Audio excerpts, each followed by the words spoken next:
Olá, para você que não me conhece ainda, me chamo Valdeli e nesse vídeo aqui eu vim trazer a cartilha do Dr. Enéas, O Brasil em Perigo. Eu tinha trazido a parte 1 no canal aí, a galera gostou muito e pediu: vai Valdeli, traz logo aí a parte 2, então eu decidi juntar a parte 1 e a parte 2 em um vídeo só e lançar para vocês. Quem já assistiu a parte 1, adianta o vídeo em 20 minutos. Quem ainda não assistiu, preste bastante atenção nesse vídeo, o vídeo ficou sensacional. É o melhor vídeo que já fiz no meu canal até hoje. Não esqueçam, o vídeo é dublado pelo canal Encarando Sobrenatural. É o Davi com mais 2 amigos dele que dublaram esse vídeo. O vídeo ficou excelente. Eles pegaram o livro que o Dr. Enéas fez um pouco antes de morrer, O Brasil em Perigo. Pegaram esse livro, leram ele todinho, dublaram o livro, porque muita gente tem preguiça de ler e pá, então vamos dublar e vamos lançar no YouTube para ver o que a galera acha. Então eu decidi trazer aqui para vocês. Agora prestem bastante atenção no vídeo. Quem gostar, deixe um like e um comentário. Valeu e tamo junto. Fiquem agora com O Brasil em Perigo.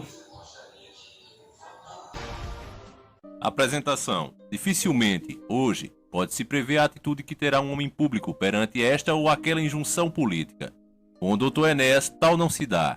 Sua conduta é retilínea. Os que o conhecem podem prever suas reações, pois se manifestam de maneira idêntica sempre que os estímulos são idênticos. É sempre o mesmo, que não ignora, fingindo não ouvir ou não ver, que não se prevalece do autoconhecimento que tem para obter vantagens. Chamam-no de fascista, por ser apenas um nacionalista, um patriota que crê no poder da verdade. Possui qualidades que faltam à maioria dos homens públicos: coragem, determinação, disciplina, preparo e imensa vontade de acertar. Mais uma vez, através da presente cartilha, o Dr. Enéas vem expor para o público, de maneira clara, precisa e indiscutível, a verdadeira situação em que se encontra o nosso país, talvez desconhecida pela maioria dos nossos homens públicos, que são superficiais e não se dão conta da realidade. Esta é uma síntese imprescindível para entendermos bem o que está se passando e o que poderá vir a acontecer com o futuro do Brasil. Está de parabéns o Dr. Enéas pela sua audácia e coragem de brigar, numa luta extremamente desigual, contra o monstro que paira sobre a nossa nação.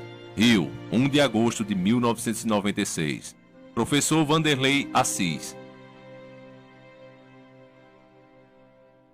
Alerta! Povo brasileiro, o Brasil está em perigo. Um plano diabólico visa entregar nossas riquezas. Leia com atenção esta cartilha. Prefácio. A imprensa brasileira, serva do poder constituído, é submissa ao sistema financeiro internacional, razão porque o povo não tem acesso às intenções verdadeiras que se escondem por trás da farsa, embutidas nas palavras da moda privatização, Estado mínimo, globalização da economia e etc. Está em andamento e com velocidade crescente um plano diabólico de destruição de todos os nossos valores, de tudo aquilo que foi legado pelos nossos antepassados, que nos faz sermos uma nação. Poucos estão tendo consciência do abismo para onde todos estamos caminhando. Percebo que o povo precisa despertar. E como não disponho de tempo ou espaço em nenhum dos meios de comunicação, resolvi escrever uma cartilha. Esta cartilha destina-se a todos os cidadãos da nossa terra, homens, mulheres, jovens, idosos, brancos, negros, mestiços, patrões, empregados e etc. Ela traz para o leitor aquilo que deveria ser dito e escrito através dos veículos de comunicação de massa. A verdade simplesmente. Agradeço aos professores de economia Décio Garcia Munhoz, Adriano Benayon do Amaral e Marcos Coimbra, este último membro do Diretório Nacional do Prona, os ensinamentos que deles recebi, em particular ao professor Bautista Vidal, com quem aprendi a fazer uma abordagem física dos processos políticos e econômicos que nortearam os rumos do planeta no 3º milênio. E finalmente ao meu amigo de 30 anos, Dr. Vanderlei Assis, médico, físico e matemático, que participou do início ao fim na elaboração desta cartilha. E este documento possa dissipar a cortina de fumaça que se impõe entre a verdade e aquilo que se repete a todo instante pelos meios de comunicação, e que o generoso povo brasileiro possa despertar para o seu grande futuro. São os meus desejos. Assina Dr. Enéas Ferreira Carneiro. O Estado. Diga-me, o que é o Estado? Espere aí, esta é uma questão muito importante, vamos por partes. O senhor acredita que poderia ter chegado a essa idade se não houvesse uma organização a serviço das pessoas e da sociedade como um todo? Eu não entendi bem.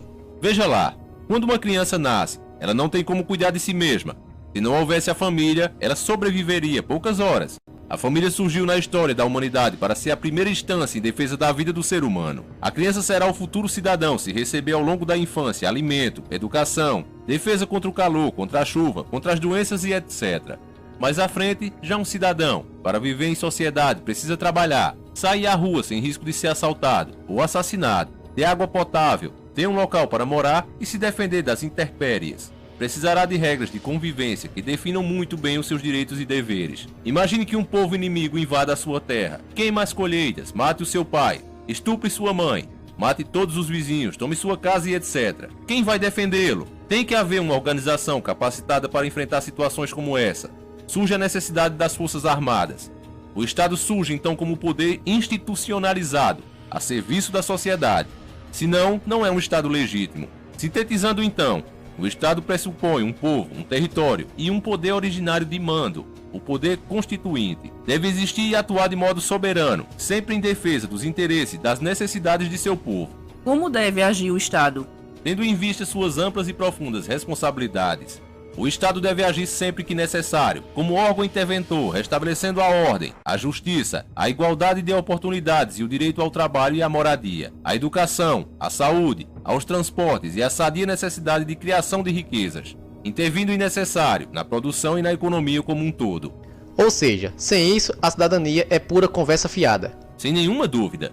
Mas se o Estado serve para tudo isso, por que não estamos vendo isso no Brasil? É porque o Estado que aí está é fraco, inerte e ilegítimo, sem nenhuma função social. É inimigo do povo. O Estado que está aí, na verdade, não é soberano. Ele obedece a um poder infinitamente maior, o sistema financeiro internacional, que impõe suas regras demoníacas à maioria das nações. Só para esclarecer, o Estado que se está falando é o Estado-nação Brasil, e não deve ser confundido com o Estado membro da Federação, Rio de Janeiro, São Paulo e etc. Mas por que os governos obedecem ao sistema financeiro internacional? Porque, para chegarem a ser governo, fizeram acordos, receberam importâncias fabulosas de legítimos representantes do sistema financeiro internacional. E qual o interesse então do sistema financeiro internacional? É destruir o Estado-nação. Destruindo o Estado-nação, não haverá mais quem defenda o que é patrimônio nacional. Assim, as grandes riquezas da nossa terra, a água, o subsolo, as fontes de energia e etc, que nos fazem o país mais rico do mundo, passarão às mãos de grupos representantes dos países ditos ricos, que na verdade estão em uma situação desesperadora, porque não têm como enfrentar as grandes necessidades do próximo século.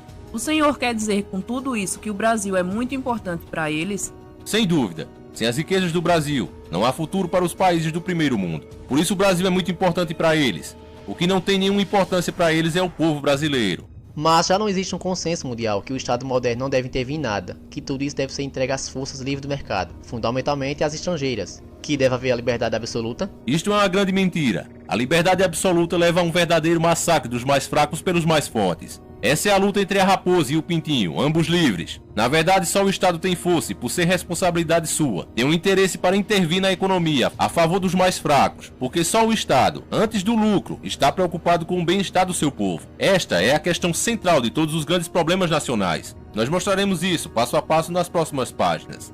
Nossas riquezas. O governo diz que não temos recursos. Como não temos recursos? Por acaso não temos uma imensidão de terras férteis, com a maior parte ainda não utilizada? Terras férteis são fundamentais para o desenvolvimento da agricultura. Terras férteis são fundamentais para a criação dos rebanhos. Por acaso não temos a maior quantidade de água potável do planeta? Água potável é água para beber. É o que mais falta no mundo. Guerras estão sendo previstas no mundo por causa da água potável. Por acaso não é o nosso subsolo um dos mais bem dotados da Terra em riquezas minerais? Ferro, ouro, alumínio, nióbio, manganes, quartzo e etc. Mas para que servem essas coisas? Todos os meios de transporte, carros, trens, aviões e etc. são feitos utilizando ferro, alumínio, manganes e outros metais. Sem os metais, os edifícios modernos não existiriam, e nem mesmo a grande maioria dos utensílios usados atualmente poderia ser fabricado. Sem o quartzo, não existiriam as maravilhas da eletrônica, as televisões, os rádios, os computadores e etc. E nota, o Brasil detém a maior reserva de quartzo de primeira qualidade do mundo. Ele é exportado a um preço inferior a $5 ao quilograma. E nós importamos componentes eletrônicos, chips de computadores, feito com o nosso quartzo, a um preço superior a $3.000 a quilograma. Isso é a entrega criminosa do patrimônio nacional. E o nióbio, Dr. Enéas? Eu nunca ouvi falar em nióbio. E o nióbio?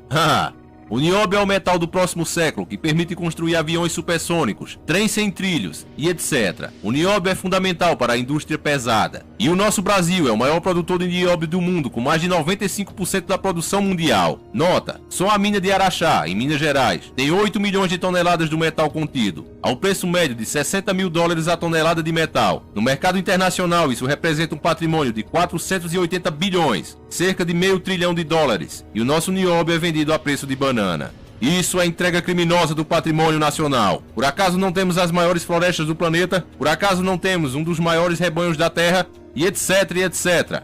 Enfim, seria muito difícil viver hoje sem esses recursos essenciais. Esses sim, recursos verdadeiros, base da riqueza real. E não a falsa riqueza, a riqueza do papel pintado. Então como é que o senhor diz que não temos recursos? Bom, tudo isso é verdade, mas dinheiro mesmo nós não temos. Ahá! O senhor está falando de outra coisa, eu estou falando de riqueza verdadeira. Sim, mas sem dinheiro nós não compramos nada. Vamos por partes. O dinheiro é um símbolo que nada mais é do que a representação formal dessa riqueza. Por isso é que só o Estado pode fabricar dinheiro. Então está havendo uma confusão. Como é que com todos esses recursos, com toda essa riqueza verdadeira, nós não temos dinheiro? É porque o Estado brasileiro, como tantos outros, Argentina, México, Chile e etc., submeteram-se às regras do Fundo Monetário Internacional, o FMI, aceitou que nossa moeda fosse atrelada ao dólar. Mas o dólar não é uma moeda forte? É forte apenas porque os Estados Unidos têm o maior poder militar do mundo e emitem ao seu bel prazer, sem nenhuma regra, tantos dólares quantos forem necessários para apoderarem-se das riquezas dos outros países. Os Estados Unidos emitem dólares em quantidade muito superior à riqueza real daquele país. Os dólares são puro papel pintado, e é com esses dólares que eles compram as riquezas do mundo. Mas antes o Cruzeiro não era atrelado ao dólar. Que é isso? Sempre foi. Cruzeiro, Cruzeiro Novo, Cruzado, Cruzado Novo, URV, Real. O sistema de referência é sempre o dólar, que é a moeda mundial. Não podemos negociar com nenhum outro país a não ser com o dólar. Mas o real agora é tão forte quanto o dólar. Que é isso, cidadão? Não existe mais moeda nacional. O que existe atualmente no Brasil é o dólar batizado de real, exatamente como fizeram na Argentina, batizando o dólar de austral. Afinal de contas, falando de dinheiro vivo, quanto é que o governo arrecada por ano? Falemos só da arrecadação federal. Em 1994 foram arrecadados 60 bilhões de dólares, em 95 foram 84 bilhões, em 96 foram 96 bilhões, em 97 serão no mínimo 120 bilhões. Nesse período, a arrecadação do governo federal aumentou 50%, acima da inflação, receita obtida apenas com os impostos federais. Então, se não há dinheiro, é porque governos gastam mais do que arrecada, gerando assim um déficit público. Isso é o que todo mundo diz, mas trata-se de uma vergonhosa distorção da verdade. O governo gasta realmente mais do que arrecada, mas não é com as despesas públicas, não é para manter o funcionamento da máquina estatal, não é com o pagamento de funcionários públicos, não é para manter as forças armadas, não é com a manutenção de hospitais e escolas. O que ninguém diz, porque não há interesse em dizer, é que existe uma saída gigantesca de dinheiro, de modo oficial, que é canalizado todo ele para pagamento dos juros gigantescos, os maiores do mundo, com que é pago o serviço da dívida interna. Serviço da dívida interna, o que é isso? Essa história é um pouco complicada. Já há um pouco mais de uma década, vem crescendo assombrosamente uma dívida do Tesouro Nacional, chamado de dívida interna, que consiste em dinheiro que o governo apanha de investidores nacionais para pagar suas contas, relacionadas com o funcionamento da máquina estatal. Como garantia desse dinheiro tomado emprestado, o governo emite papéis chamados títulos e, para atrair investidores, oferece taxas de juros exorbitantes. Veja só, em 1995 foram pagos 23 bilhões de dólares com juros da dívida interna. Em 1996 foram 16,6 bilhões de dólares, só de juros da dívida interna. Mais 7 bilhões pagos como juros de parte da dívida interna, que foi transformada em dívida externa. Se a receita da União em 1996 foi de 96 bilhões de dólares e o gasto total com juros da dívida interna foi de 23,6 bilhões, pode-se afirmar-se que, para cada R$4 arrecadados, um foi para o pagamento de juros da dívida interna. E ainda existe mais, muito mais. O governo toma emprestado através do Banco Central no exterior dólares para manter artificialmente suas reservas que rendem para o Brasil cerca de 5% ao ano, mas paga aos credores juros de 15% ao ano. Essa diferença absurda de juros, em torno de 10%, sobre 60 bilhões de dólares, vai representar uma perda de 6 bilhões de dólares. E pior ainda, existe uma dívida em moeda estrangeira que não é registrada, que não é mencionada, que não é calculada pelo governo. Dinheiro para especulação pura, sob o título de portfólio para aplicação em papéis. Em 1996 entraram 100 bilhões e saíram 65 bilhões. O saldo foi de 35 bilhões. Mas quanto os capitalistas ganharam de fato? Fora os ganhos sobre 100 bilhões e os ganhos sobre os ganhos, tudo em reais, com as nossas taxas internas que foram em 1996 de cerca de 20% ao ano, foram bilhões de dólares registrados em lugar nenhum. Agora veja, a verba federal destinada à saúde em todo o Brasil em 1996 foi de 14 bilhões de reais para o ano inteiro, enquanto só de juros da dívida interna e externa foram pagos no mínimo cerca de 30 bilhões de reais. Pagamos de juros em um ano o dobro de tudo aquilo que se gasta com todo o Sistema Unificado de Saúde, o SUS, no mesmo período. Assim, não dá para aguentar. E a corrupção? O senhor não falou nela. Ela é criminosa, dolosa, existe em todos os níveis, mas não é o problema principal. Os meios de comunicação, principalmente a televisão, convencem a população que esse é o mal maior, mas não dizem que a perda oficial, mantendo as taxas de juros como sempre tem feito, em níveis elevadíssimos, provoca uma sangria gigantesca dos recursos que faz com que os corruptos sejam verdadeiros ladrões de galinha. Então, o problema é só o pagamento das altas taxas de juros? Não, cidadão. Esse é um problema fundamental, sem dúvida, que desvia dezenas de bilhões de dólares por ano. As privatizações implicam desvio de centenas de bilhões de dólares. E há muito mais, tudo oficializado. Só o patrimônio da Vale do Rio Doce é no mínimo de 1 trilhão e 500 bilhões de dólares. Assim a gente entende por que não há dinheiro para a educação, para a saúde, para as estradas, para o serviço público em geral. Não há dinheiro para nada que seja relacionado com a vida do povo brasileiro. Ou seja, para eles, tudo. Para o povo brasileiro, nada. Então não há saída. Claro que há. O essencial é voltar à realidade e ter coragem para enfrentar a armadilha que nos foi imposta pelos donos do mundo, que comandam o sistema financeiro internacional. Só há uma saída, é a ruptura com o sistema financeiro internacional. O plano diabólico.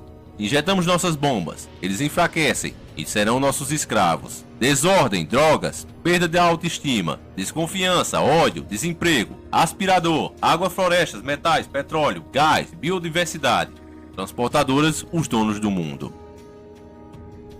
Se os donos do mundo precisam tanto das nossas riquezas, por que não declaram logo guerra ao Brasil e tomam conta de tudo? Porque isso seria condenável à luz do direito internacional. É muito mais fácil, atualmente, subjugar uma nação através de um projeto de dominação econômica, disfarçada de ajuda para entrar no primeiro mundo. Quando é que isso vai começar a ser feito? Não, isso já vem sendo feito há muito tempo e com velocidade muito maior nos últimos 10 anos, graças à atitude servil dos governantes. Afinal de contas, qual é a estratégia utilizada? Primeiro, provoca-se o descrédito de tudo que é nacional junto à população, faz com que tudo funcione mal, até mesmo por falta de investimento, ou entregando ao inimigo o poder de investir. Vão se deteriorando as comunicações, o transporte, o fornecimento de energia, etc. E use-se todos os artifícios possíveis para dar a impressão que o único caminho é a privatização. Começa aí, o processo de deterioração do Estado. Justificam a redução drástica das verbas para os serviços públicos, dizendo que não há recursos. A imprensa repete todos os dias que não há recursos. Todo mundo repete que não há recursos. Mas já demonstramos que há recursos de sobra, que são desviados criminosamente, porém de modo oficial, para pagar juros da dívida interna. Segundo, reduzem-se progressivamente os salários dos médicos, dos professores e da maioria dos profissionais, funcionários públicos que trabalham diretamente com o povo, criando neles uma falta de entusiasmo com o seu trabalho. Com isso, cai fragorosamente a qualidade dos serviços prestados à população, deteriorando-se os serviços básicos de educação e saúde, que são fundamentais para a existência de qualquer nação. Terceiro, provoca-se a perda da autoestima. Os meios de comunicação só divulgam o que não presta.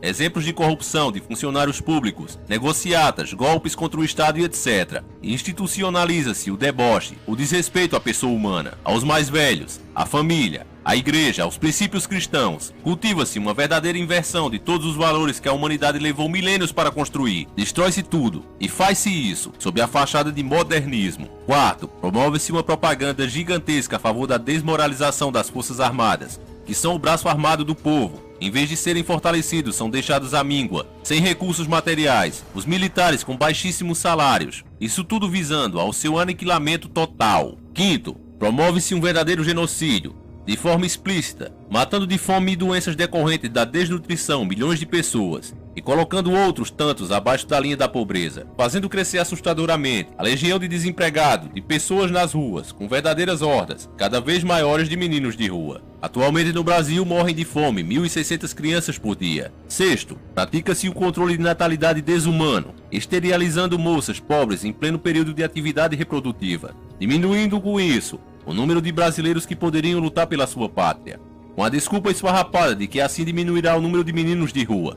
E eu, por exemplo, tenho na minha cabeça que uma das grandes causas da fome, da miséria e da violência é o crescimento populacional exagerado do nosso país. É gente demais. Nós temos que colocar um ponto final nisso se quisermos produzir felicidade em nosso país. O cidadão está uma rígida política de controle da natalidade. Sétimo, destrói-se pouco a pouco a noção de patriotismo, desmoralizando-se o hino nacional, a bandeira nacional e tudo aquilo que pode representar um sentimento de amor à pátria. Os meios de comunicação, propositadamente, vão jogando na lama a língua pátria. Como a língua é o maior patrimônio de um povo, desrespeitá-la é desrespeitar a própria nacionalidade. Oitavo, infiltra-se no cenário político e nos meios de comunicação personagens em defesa da discriminação das drogas, proporcionando com isso, na juventude, uma falsa ideia de normalidade quanto ao seu uso. A maconha produz dependência química. Dr. Enéas Ferreira Carneiro, Doutora Maria Celeste Suassuna, Dr. Josué Unchoa de Aquino, Dr. Amaury Robledo Gasques, Dr. Samuel Além Neto, Dr. Vanderlei Assis de Souza, Doutora Rosana Maria Ferreira e Silva, Dr. Elimar Máximo de Marceno, Dr. Diva da Silva Nascimento, Dr. Avani Tavares de Almeida Nintze, Dr. Everaldo da Silva Araújo, Dr. Rui Augusto Matos Nogueira, Dr. Fábio do Ojucá e Dr. Lenine Madeira de Souza. Todos os médicos e membros do Diretório Nacional do PRONA, todos confirmam que a maconha produz dependência química. Nono, lança-se os cidadãos um contra o outro, classe contra classe, patrão contra empregado. Cria-se assim um descontentamento geral, fazendo crescer a desconfiança e o ódio entre as pessoas, desaparecendo com isso a harmonia da vida social. Décimo, desvaloriza-se passo a passo todas as formas de trabalho produtivo. Estimulam-se todos os tipos de especulação, levando progressivamente a nação à ruína e o culto do bezerro de ouro. Conclusão: com a nação esfalecida, ninguém mais acreditando no trabalho, no governo, na família, na igreja, em coisa alguma, destruindo a noção do patriotismo e a autoestima. Finalmente, com o povo todo convencido de que o Estado não serve para nada, que está falido, que não deve se meter em coisa alguma, que deve ser o menor possível. Está justificado a partir daí o festival de privatizações, de entrega do patrimônio nacional e todo o formidável patrimônio público, construído após décadas de sofrimento, vai se transferindo para uma minoria privilegiada de representantes legítimos do sistema financeiro internacional, os donos do mundo. É o fim da pátria, porque não existe pátria sem patrimônio. Todo o dinheiro até hoje arrecadado das privatizações já feitas, Excelsa, Usiminas, Companhia Siderúrgica Nacional, Light e etc, foi usado para pagar juros. E com a privatização da Vale do Rio Doce, o dinheiro que constou oficialmente como pagamento para a aquisição do controle não seria suficiente para pagar sequer 2 meses de juro. Somente juros. É um verdadeiro assalto à nação, feito às claras e com a imprensa toda batendo palma. E então não há saída. É claro que há uma saída. É só o Estado assumir o seu verdadeiro papel, assumir a sua responsabilidade através de um governo forte, nacionalista, interventor, voltado para os interesses de todo o povo brasileiro, e ter coragem para romper definitivamente com o sistema financeiro internacional. A farsa do real. Que notícia! Não temos mais inflação. Outra grande piada. Seria bom se fosse verdade. Doutor Enéas, como é que eles estão conseguindo manter a inflação em níveis tão baixos? A inflação é um processo em que os preços vão aumentando progressivamente em função de diversos fatores.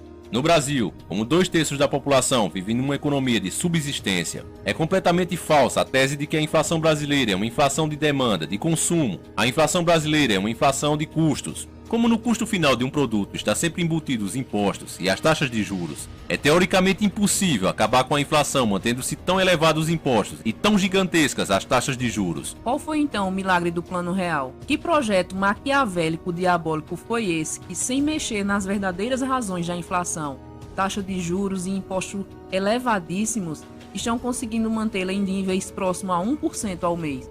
O governo, num passe de mágica, fez o real valer mais do que o dólar, diminuiu as tarifas de importação. Com o dólar barato e tarifas baixas, inundou-se o mercado com produtos importados, com verdadeiras quinquilharias. A indústria nacional foi obrigada a manter os preços baixos para poder concorrer com os preços dos produtos importados. Se os custos das empresas tivessem sido repassados para os produtos, elas perderiam o mercado cheio de importados. E assim começou o processo, o câmbio puxando a inflação para baixo. Inflação e o câmbio. Houve uma perda salarial desde o momento da instalação do plano, avaliado em torno de 30% na virada da URV para o real. Não havendo aumento de salários, entrou em cena o segundo elemento puxando a inflação para baixo. Com as taxas de juros mantidas no alto, ficou quase impossível para os agricultores o pagamento dos empréstimos contraídos. Lembram da carreata a Brasília? Mas se os agricultores repassassem os custos para os produtos agrícolas, perderiam o mercado porque o governo também importou alimentos, baixando as tarifas para o nível daquelas da Argentina. Então entrou no cenário o terceiro elemento, puxando a inflação para baixo. Os preços agrícolas baixaram, porque senão seria impossível para os agricultores venderem seus produtos. O governo não tocou nem de leve nos impostos e no ponto nevrálgico, as taxas de juros. A questão crucial da inflação brasileira, escondida pela imprensa, é a alta taxa de juros com que se pagam os títulos da dívida mobiliária. Por exemplo, em 1996 pagou-se de juros a cifra espantosa de 23,6 bilhões de dólares. São cerca de 2,0 bilhões de dólares por mês, 66 bilhões de dólares por dia, 2,7 milhões de dólares por hora. Se o senhor ganhar R$300 por mês, bem mais que um salário mínimo, o senhor precisaria trabalhar apenas 750 anos, quase 1000 anos, para ganhar o que o Brasil paga em uma hora, de juros, somente de juros. Aí vem o governo e diz que tem que privatizar as estatais para diminuir a dívida interna. Acontece que já se venderam inúmeras estatais, incluindo-se 2 gigantes, a Companhia Siderúrgica Nacional e a Uzi Minas, e a dívida interna vem crescendo. A dívida interna era em 94 cerca de 50 bilhões de dólares, agora em 97 cerca de 180 bilhões de dólares. Vale dizer dos quais 60 bilhões foram transformados em dívida junto a bancos estrangeiros, passando a constituir uma parte da dívida externa. Do que adiantou vender as estatais? Venderam a Excelsa, do Espírito Santo, por 250 milhões de dólares, e serviram para pagar 3 a 4 dias de juros. Vejam bem, só juros. Venderam também a Vale do Rio Doce, detentora de um patrimônio incalculável, dona do subsolo mais rico do planeta. Venderam o seu controle por 3,338 bilhões de dólares, o que não deu para pagar 2 meses de juros. Na realidade, os 3,338 bilhões de dólares nem chegaram a entrar. Estão vendendo, entregando, dando de mão beijada toda a riqueza que é de nossos filhos, de nossos netos. E a dívida só vai aumentando. Hoje ultrapassa 180 bilhões de dólares. O plano diabólico conseguiu também quebrar os bancos estaduais. E lá vão o Banerj, o Banespa e outros que não conseguem pagar os juros, sempre os juros. Querem privatizar até a Previdência, dizendo que ela dá prejuízo. Mas isso também é mentira. Nos últimos 10 anos, a Previdência só deu prejuízo 2 vezes, em 1984 e 1988. É uma estrutura altamente lucrativa e por isso eles querem privatizá-la. É apenas mais um lugar para onde o povo quer estender mais um de seus tentáculos. Eles dizem que as taxas de juros têm que ser mantidas altas para atrair capitais, porque existe um déficit público, mas não dizem que só existe esse déficit público por causa do pagamento das altas taxas de juros. É o cachorro correndo atrás do seu próprio rabo. Baixando-se as taxas de juros, baixando-se o serviço da dívida, não há déficit, mas isso a imprensa não comenta. Até quando a agricultura vai aguentar? Até onde as diversas classes trabalhadoras vão suportar as perdas salariais? Até que nível vão fazer descer a atividade industrial? Quantos milhões a mais de pessoas estarão desempregadas? Já são mais de 10 milhões.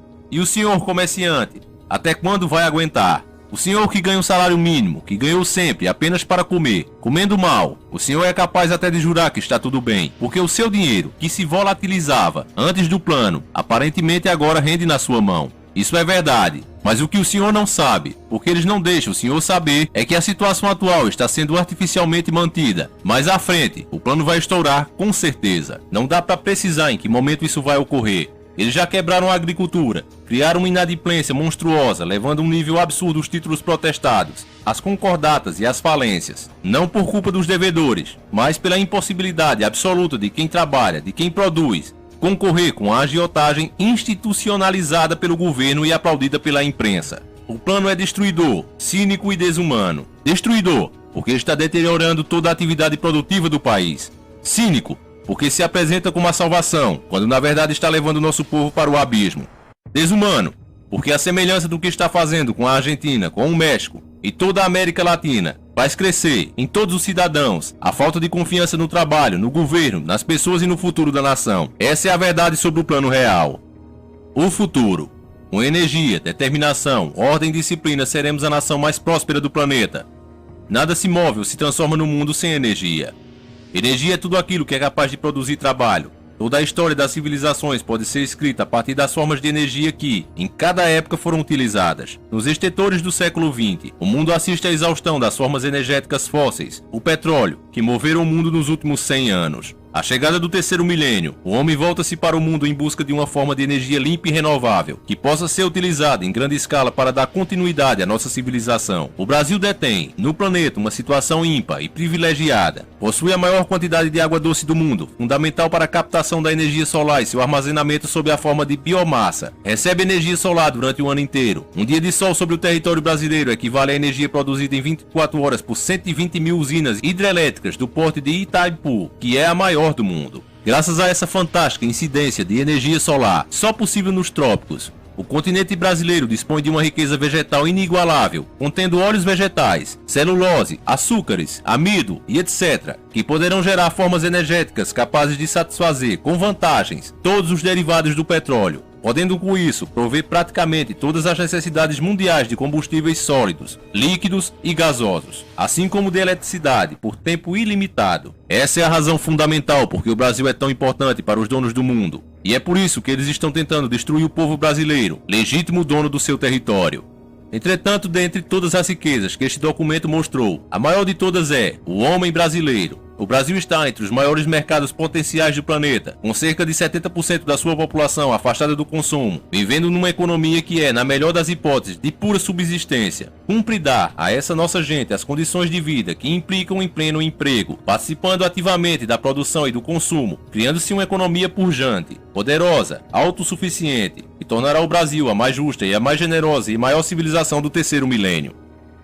Manifesto do Prona, em 6 de 4 de 1989. O desaparecimento da autoridade. Nós, brasileiros de todas as partes, de todas as raças, de todos os credos e de todas as classes, insatisfeitos, preocupados e possuídos de absoluta desesperança com o quadro político vigente, cientes de que as organizações políticas atuais não correspondem aos anseios do povo como um todo, decidimos fundar o Partido de Reidentificação da Ordem Nacional, o PRONA, sem nenhum vínculo com qualquer organização já existente. O Brasil vive em nosso tempo um momento crucial da sua história como nação, talvez o pior, se a análise for feita em termos de alguns parâmetros como economia, educação e saúde, esmagada pela pressão de seus credores internacionais, assolado por crises internas. O país vem mergulhado nas últimas décadas em um processo de indefinição política, onde é notória a ausência de autoridade em tudo aquilo que se faz ou que se planeja fazer. Da ação centralizadora das décadas de 60 e 70, que esmagava o livre pensamento e silenciava as vozes de oposição, chegou-se num processo dialético, a sua antitese,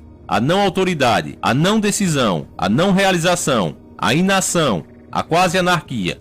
O país está à beira do caos. A ação de qualquer agrupamento social, de uma escola, de um hospital, de uma empresa, enfim, de qualquer organização dentro da sociedade, é, em última análise, o reflexo do que se passa na vértice da pirâmide social, ou seja, no governo. Todo poder existe para ser efetivamente exercido e convivermos todos nós, neste país, com uma absoluta crise de autoridade, diante dos acontecimentos que têm chocado a nação nos últimos tempos. Alguns até com repercussão internacional, todos divulgados a fartar pela imprensa, procuram-se e não se encontram os responsáveis diretos pelos fatos. A responsabilidade se dilui, como está diluída a autoridade. É fundamental que seja restaurada a autoridade em todos os níveis de ação pública, e com ela a responsabilidade. Não existe autoridade sem responsabilidade. A existência de uma implica a outra. A desordem, imbricada no desaparecimento das diversas formas de autoridade e dele decorrente, veio diminuindo, para e passo, o respeito à lei e crescendo a desordem, que se sobrepôs, pouco a pouco, às leis vigentes. Leis, há multas, simplesmente elas não são cumpridas com ausência de ordem. O desenvolvimento de qualquer atividade produtiva, a inépcia administrativa, a desídia no cumprimento das obrigações, a incúria na realização de qualquer tarefa prendem-se necessariamente ao desaparecimento do binômio autoridade e ordem. A desordem tornou-se a regra do país. Desordem política, desordem administrativa, desordem econômica financeira, desordem moral. O estado de absoluta desordem em que o país se encontra, bem como o mau exemplo que chega à sociedade vindo do poder constituído, estimula o que de pior existe no ser humano: a ganância, a corrupção, a necessidade de ganho fácil, a desonestidade, criando uma sociedade onde impera o ódio, a violência, a desconfiança, a não cooperação, enfim, criando não apenas uma sociedade onde existe a natural luta de classes, mas, isto sim, um bando desordenado onde cada um, desesperadamente, decide lutar pelos seus próprios interesses numa corrida desenfreada de salve-se quem puder, um lutando contra o outro, sem nenhuma perspectiva, sem nada a ser divisado no horizonte, uma vez que tudo aponta numa direção só, de uma desordem maior. A crise não é apenas de um extrato de sociedade. Não é crise dos operários, dos bancários, dos comerciantes, dos industriários, dos securitários, dos professores, dos médicos, dos engenheiros, dos empresários. É uma crise de toda a sociedade. A sociedade brasileira está doente, padece de um quadro de atetose, expressão que traduz, em linguagem médica, uma certa forma de incoordenação motora. Os diversos segmentos da sociedade, desarticulados, debatem-se em paroxismo, espasmódicos, cada um tentando sobreviver ao verdadeiro estado de choque em que se encontra a nação. Do jeito em que estamos, como um navio sem rumo, soprado pelos ventos do neoliberalismo econômico, cada um entregue à sua própria sorte, não chegaremos a lugar nenhum, a não ser que a sociedade como um todo se una em torno de uma ideia central, para que possamos emergir do fundo do oceano de inópia cultural, em que todos nós estamos mergulhados, para uma situação de ordem, com justiça social, ordem que não será eterna, porém que, ao concluir o seu ciclo, nos deixará em um patamar mais elevado da condição humana. Mensagem final do Dr. Enéas à nação brasileira. A nação brasileira está sendo dessangrada, escolas caindo aos pedaços, hospitais apodrecendo, nosso povo morrendo de fome. Um grande esforço deve ser feito neste momento, em prol da unidade e da salvação nacional. É hora de unir, não de desunir. Vamos nos unir, todos nós, cidadãos comuns da nossa terra, que estivemos agora observando a história. Vamos nós mesmos fazer a nossa história. Vamos unir. Portanto, rua com rua, bairro com bairro, cidade com cidade, estado com estado, todos falando a mesma língua, a língua de uma grande nação, próspera e rica, que será a maior nação do mundo no século XXI. É preciso mudar toda a concepção política atual, a fim de que se possa revigorar, fortalecer, engrandecer e salvar a nossa pátria. Quem concorda com o Dr. Enéas, carrega o Brasil no peito.